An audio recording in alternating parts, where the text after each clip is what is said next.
Pagpalang araw sa ating lahat mga kapatid. Ako muli si Aidan Bernales ng Batch 3 at ito aking daily devotion. At ngayong araw ay pag-usapan natin ay An Honest Cry o David Psalms. At ating Bible verse mula sa Psalm chapter 22. My God, why have you forsaken me? Why are you so far from saving me? So far from my cries for anguish. Ito ay Psalm chapter 22 verse 1. Mga kapatid, itong scripture natin ngayon na Psalm chapter 22 ay marinig natin ang isang napakahanis na panalangin ni David. Hindi to basta polish, hindi to perfect prayer. Ito ay raw, totoo, at puno ng sakit. Sinabi niya, my God, why have you forsaken me? Kung isipin natin mga kapatid, parang matinding tanong ito sa Diyos na parang may halong doubt, sakit at confusion. Pero hindi tinago ni David ang nararamdaman niya. Ibinost niya ito sa Diyos. Ganyan tayo minsan mga kapatid, may mga panahon na nasasaktan tayo, nalilito tayo, feeling natin ang lain natin sa Diyos. May mga tanong tayo na walang kasagutan sa Diyos. Kung bakit ba nangyayari itong mga problema natin sa buhay, o nasan ba tayo, Lord? At minsan kasi mga kapatid, iniisip natin na bawal magtanong o mag-express ng ganitong feeling sa Diyos.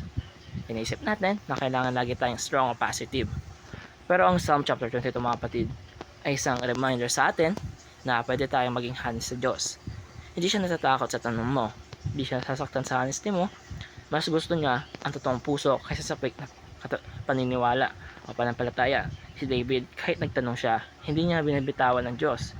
Pansinin, sinabi niya pa rin, my God, kahit may confusion, may connection pa rin sa kanya ang Panginoon.